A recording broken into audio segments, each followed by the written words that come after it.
This is the PitchVision Academy Cricket Show, Series 7, Episode 29, all about averages.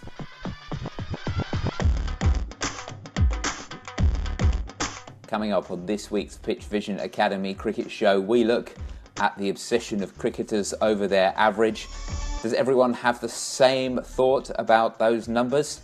We talk about it, and we also show you how you can use them to improve your game. We also answer a couple of questions. The first one is about getting more flight as a spinner without losing any pace, and also accelerating when you're running. How do you do that? All that and more coming up on this week's PitchVision Academy Cricket Show.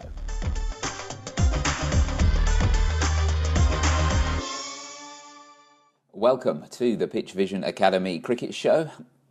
It's half an hour or so of cricket coaching, helping you play better cricket or coach better cricket, no matter where you are, who you are, and what you're doing in the game. My name's David Hinchliffe. I look after things here, and helping me to help you are two very fine cricket coaches. The first is the Director of Cricket Coaching at Millfield School. It's Mark Garaway. Hello, Garras. How are you, and where are you? Still overseas? No, back now. Back in Blighty. Just been watching a fair bit of cricket. Enjoyed the last Test match, I have to say, the Pakistan-England Test match. Thought that was a different and enthralling match, but no, very much back in cricket mode. Fantastic. Okay, and a man who's never out of cricket mode. It's the cricket professional at Portsmouth Grammar School. It's Sam Lavery. Hello. Hello, Lavers. Are you still living your leisurely life, or have you already started looking ahead to the cricket? I'm first of all, I've actually just started to do a little bit of reviewing from the year, just not necessarily in terms of performances, but just in terms of what we delivered and that kind of thing. So I've started thinking a little bit about that, which is always good to do, I think.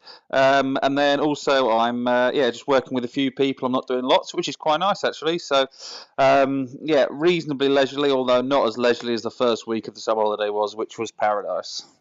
Of course, speaking of reviews, one of the things that comes up a lot, especially towards the end of the season, are averages.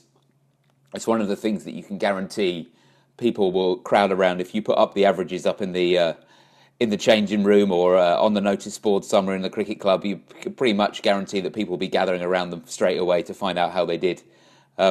So I wanted to ask you a bit more about how you use averages, whether you use averages, how you can use people's kind of love of looking at those numbers, and how we can use them to help people improve their performance beyond just, what that number is, that batting average or that bowling average.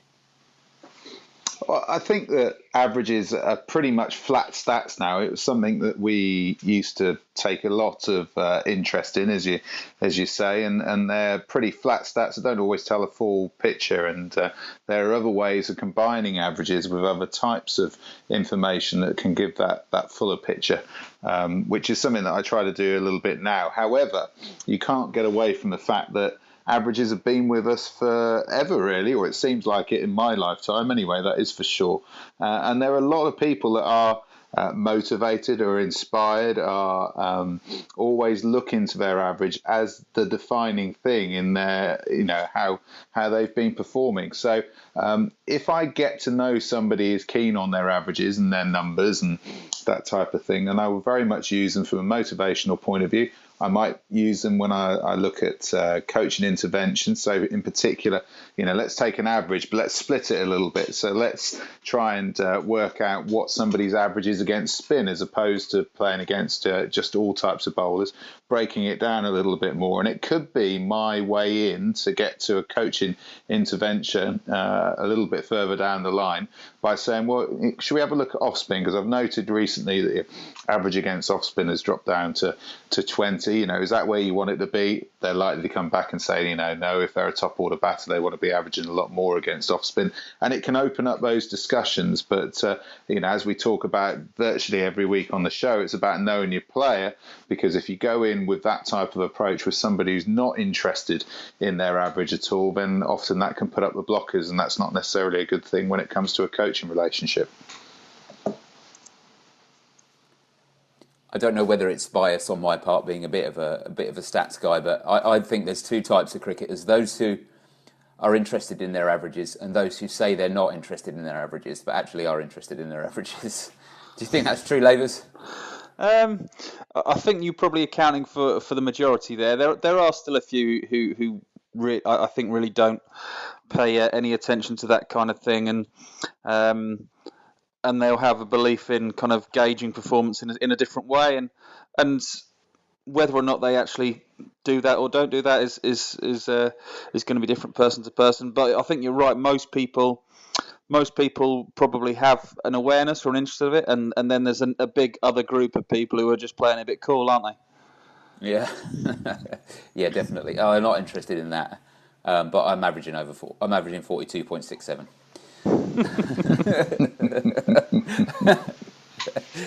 But where are the pitfalls there as well? Because when you do get someone who is the first to look at the averages, and they live and die by that number almost.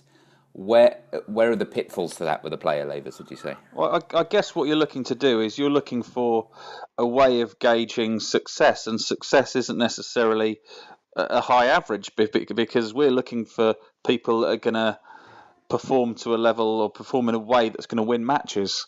And winning matches is very different to having a high average, and your contribution to a particular situation in a game is what's important. And we've all been there, and we've all seen the player who's potentially chipped along just for a nice, comfortable not out at the end, when maybe there was half a chance of chasing down a total, or there was a really good opportunity to post a really big total. And hopefully that doesn't happen too often, but I think we're all aware that kind of thing has happened in the past. So first of all, that's an obvious instance where utilising averages can be well, I don't know if it's a negative thing, but it can be detrimental to the team's performance, and subsequently that could have a negative effect within the group as well. So they're putting too much pressure on that as an individual statistic would probably not be the best idea in my mind. However, Gareth said earlier that they've been around for ages. They've been there for a reason. They create a good awareness of where someone is, I think. So even though we're not putting a complete reliance on them, it's great to have them in the background as something that just lets us know possibly where someone is in their general performance without being massively detailed. And are there any stats that have become as important to players in your experience as averages have? Or do averages always reign supreme when someone is interested in that side of things? Well, I think format changes it, doesn't it, really? Because if you look at 2020, an average in 2020 isn't necessarily the be-all and end-all as a batter, and isn't be-all and end-all as a bowler either, really. Your number of dot balls that you bowl within a 2020 game might be deemed more important than somebody who's averaging 20 or whatever the case may be. So I think that's more important than that. I know strike rate's particularly relevant within 50 over cricket. I think over a career, definitely your average tells you what's going on and where you sit in the pantheon of cricketers, and in particular when it comes to the longer format of a game, which most people that listen to the show won't get to play on a regular basis, if at all. But certainly in the longer the game goes, the more an average is a definer. The shorter it goes, I think the performance influence that somebody who can knock out a great number of dot balls as a bowler, or hit more boundaries than most. That they're the things that really change that shorter game. But the longer it goes, the more an average stands up, I suppose. So, an Alistair Cook will be known by two things when he finishes. It will be the sheer number of runs that he scored, the sheer number of hundreds that he scored, and what his number is at the end. You look at Kevin Peterson, who I think averaged 47 at the end of his career.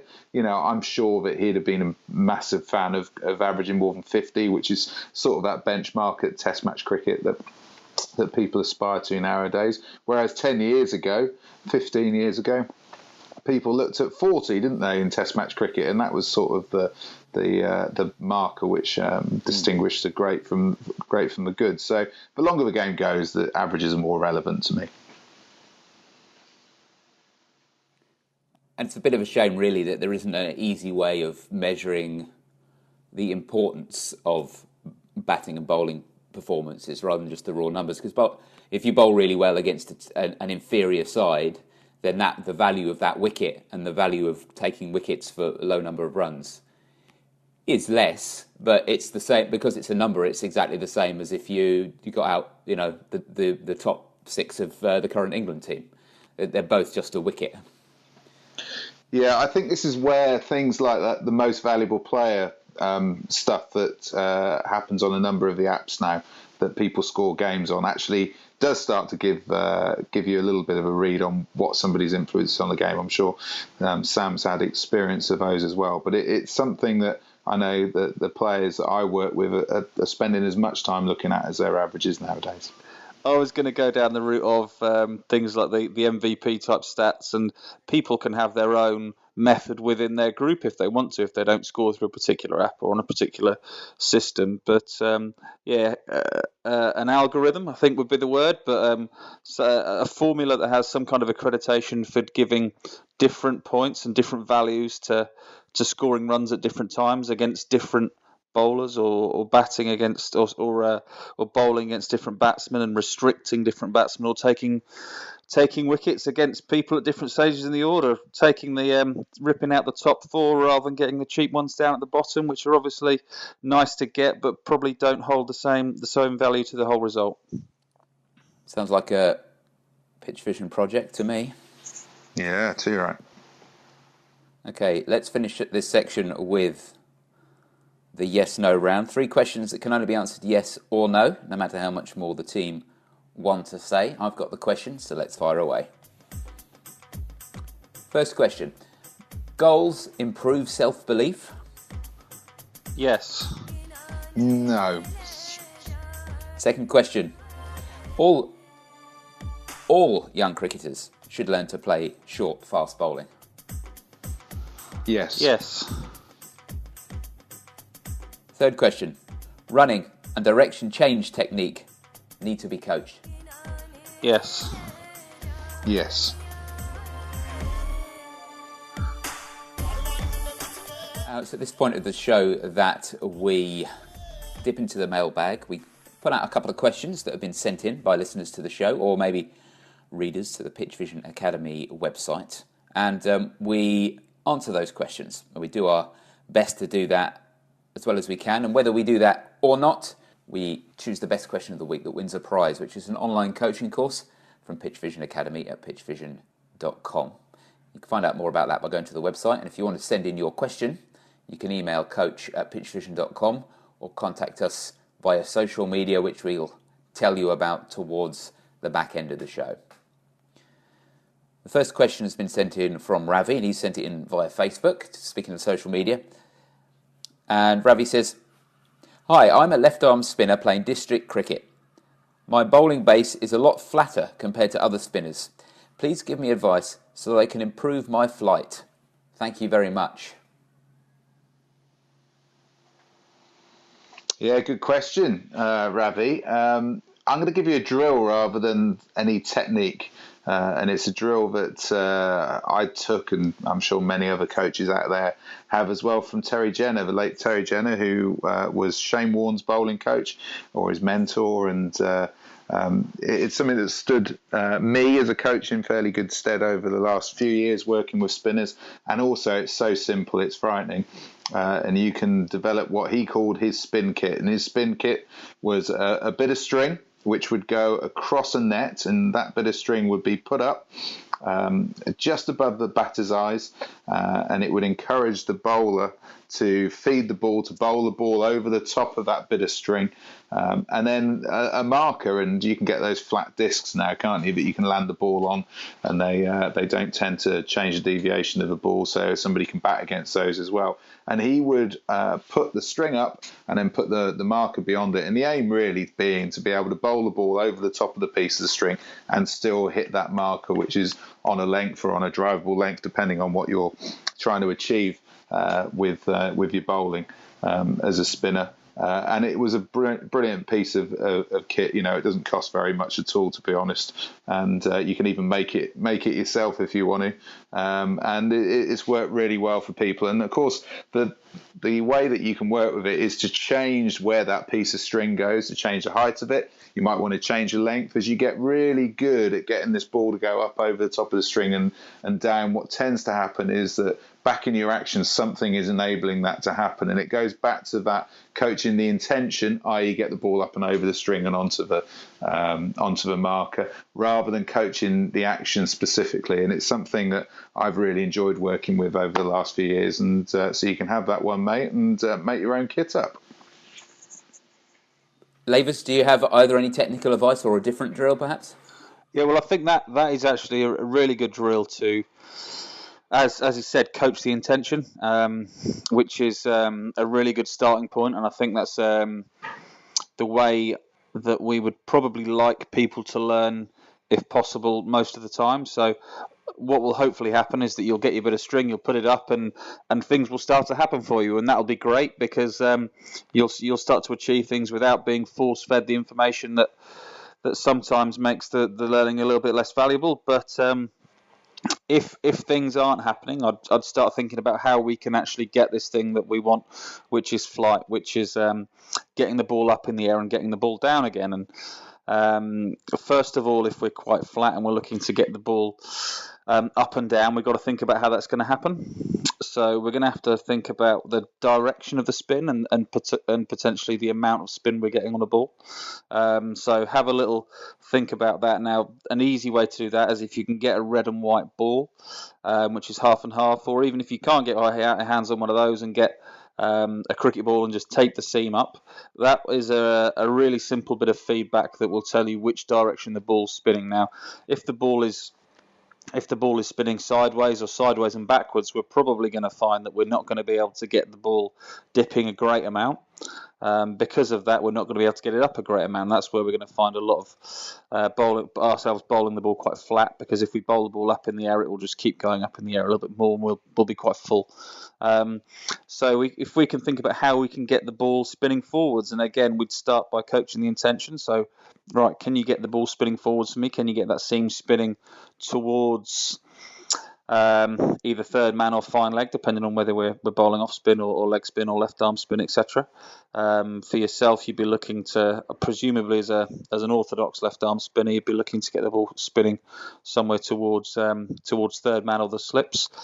And if you can't do that, then we go on to, again, the technical side of it and say, well, what's going to get us spinning the ball forwards? And a lot of the time it's getting those fingers beyond the ball and getting our body into a position where we're going past square on effectively. So if you think about spinners, we always talk about getting sideways on, and now modern advice is suggesting that it might be better to get a bit more midway for our rotational acceleration as we're bowling.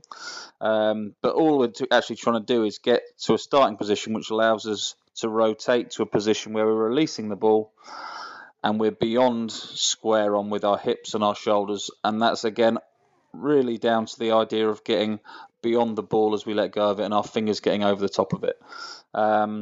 So first of all, coach the intention, let your body find a way for it. See if you can find a pathway to get this ball up and over this string, and I think that's a really good drill which I've used quite a lot before, and also it's quite a fun thing for people to do as well. I think people generally enjoy it.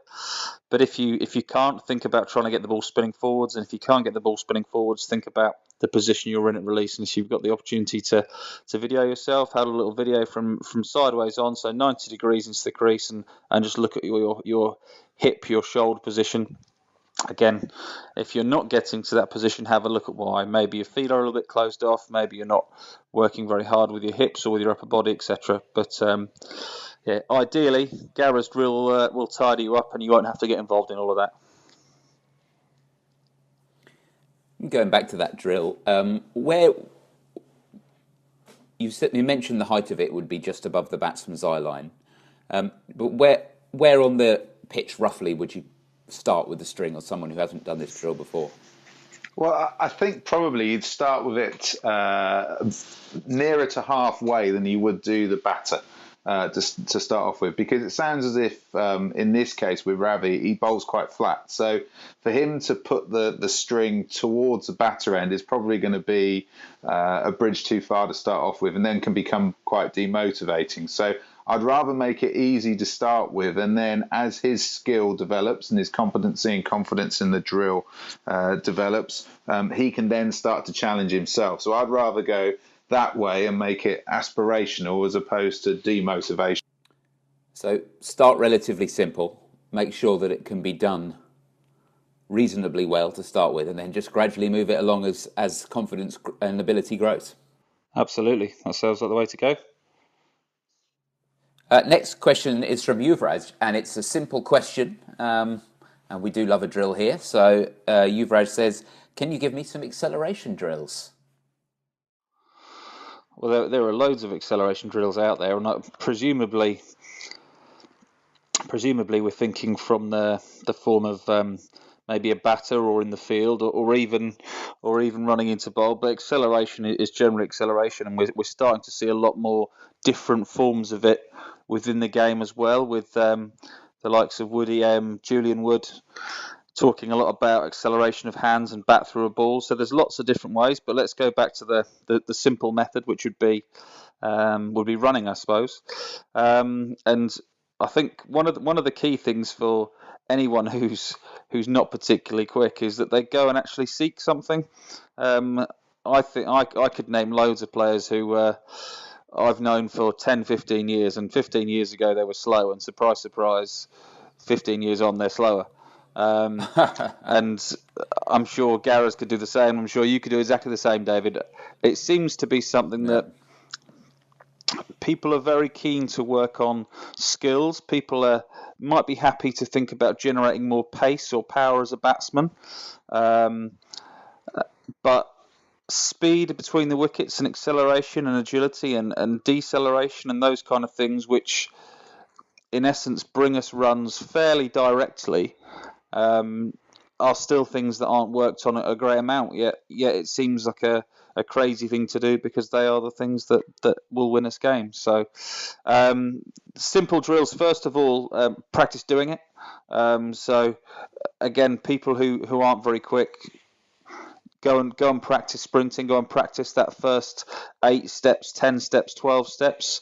You can do that with your batting gear on or without it, depending on if you're looking to do it from a batting point of view. But I'd recommend mix it up as much as you can. But simply by practicing the movement of those first 10 steps is a really good starting point. The other things you got to look at would be what we actually need. So we need a little bit more strength, which is going to convert into power for our acceleration. That's going to get us moving off the line. So again, in terms of developing power, we need to develop a little bit more muscle mass initially. Then that muscle mass is turned into strength, and then we can apply that strength into power. And that's just by going through a simple training kind of routine. So you develop your muscle mass by lifting your weights through your squats or your lunges or whatever that might be, and we're looking at 10, 12, 14 reps, something like that, to develop some muscle mass. Then we're looking into some maximum strength stuff to see how strong we can get, and then we're really going to try and take the weight off and move as fast as we can to have our power load. So squats, lunges, those kind of things. Ideally for acceleration, it would be stuff that's single leg or working in a more relevant environment, a bit like a runner would do. Another and a dead simple one for the actual power end of things there is just sprinting upstairs. If you're sprinting upstairs, which are at 45 degrees, and your body is pretty upright, that's actually really relevant to you sprinting along the ground where your body is at 45 degrees and the ground is flat. So 2 steps at a time, sprinting up there as fast as you can is a really simple one as well, and that mimics your body position for acceleration. Yeah, I think technically we've done a fair bit on this actually, because we've got an unbelievable athletics coach at school that's come straight from British Athletics to run our program, and the crossover, because he works in the top half of our pavilion. So I've got him to look at a number of our players, in particular our fast bowlers, to see if there's any way that he can improve their efficiency at running. Now, in our discussions, I mean, the key thing about acceleration is it's absolutely crucial, because it took, when Usain Bolt broke the world record for his 100 metres, it took him 60 metres to get the top speed. Well, the bottom line is, within cricket, it's rare, if ever, that we get 60 metres of space in front of us to actually get up to top speed. So acceleration's absolutely spot on, and it all comes, as much as it is, from strength and conditioning. Sam's covered that brilliantly. Having an understanding of what acceleration is and how we can manipulate our bodies to do that is really important. So the starting point is, Sam mentioned 45 degrees with the stairs. Effectively, when we start to accelerate, when we go from a standing start or a turn at the end of a run, so if you're coming back for two, what we want to try and do is get our shin angle at 45 degrees to the ground, because that's the most efficient acceleration angle that we can create. So if you think about that, if you think about somebody, a sprinter coming out of the blocks, for example, which is almost like turning, going back for two, we turn around, face the opposite way, and then drive out. The longer we can keep ourselves in that low position, so we are still driving out with that 45 degree angle, the better. And what tends to happen when we start running is we get into that very vertical and upright position, which effectively stops us from being able to accelerate quickly. So we want to drive out, drive low, stay in that low position, and only get up into that upright running position when we're at the end of that acceleration phase, really.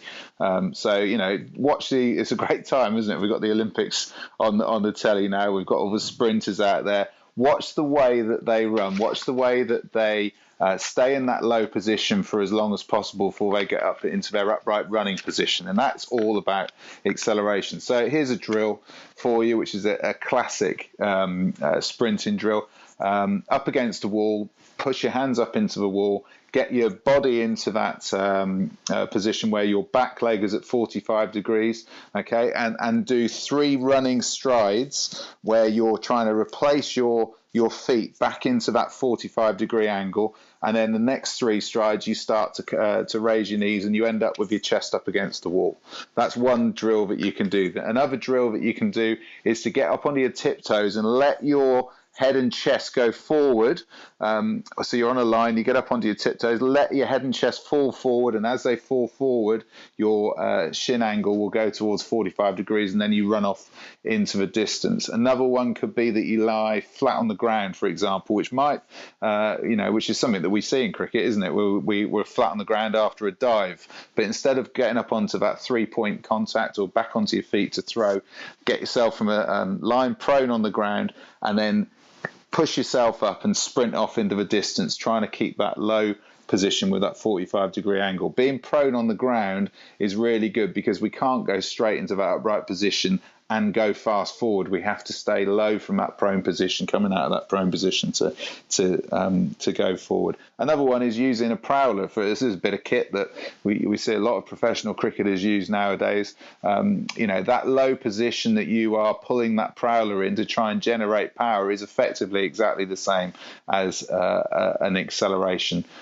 position with 45 degree angle of your shin to the floor. So that is the way forward. We can do it out of our split step in the field, so we can get that first stride in, trying to keep ourselves low and driving out of there with a 45 degree angle. The best time for me is at the start of your run up, so letting your body fall forward, and then your 45 degree angle will be achieved at the start of your run up, and then obviously when we turn between the wickets. And again, if you stick a camera up against sideways on, practice your turns. You might want to do that as part of a net, or you might want to do that as part of a standalone practice on its own on the edge of a square. But you can analyse the angle of your shin if you've got that camera sideways on to your turn, and all of a sudden that acceleration, which is crucial, becomes something that's part of your practices and becomes part of what you do on a regular basis, and all of a sudden it's second nature.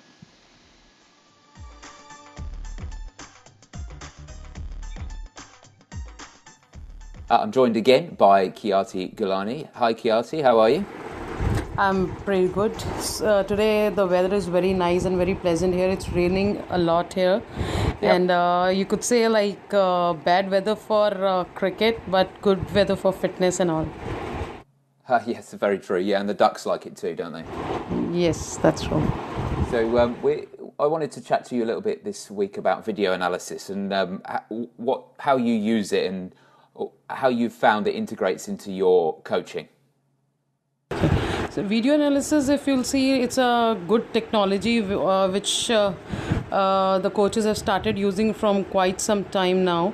Earlier when we used to see like coaches used to come on the ground and used to give the tips to the players, and at that point in time that was very beneficial. But now as we have got the advantage of using technology in sports, so it's really good and easier for the coaches to pass on their messages to the players, and players are also feeling very good and effective like to use these kind of tools.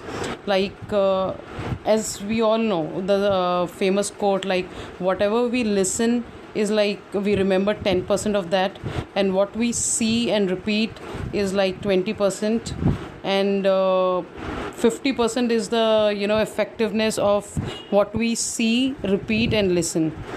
So when coaches use video analysis, they record all the movements of the players, and they show them, and they give them recommendations to follow to use all these drills and all that stuff. What are the barriers that you find make it difficult to use video analysis? Are there times when maybe you will want to use it but there's some kind of a barrier to using it?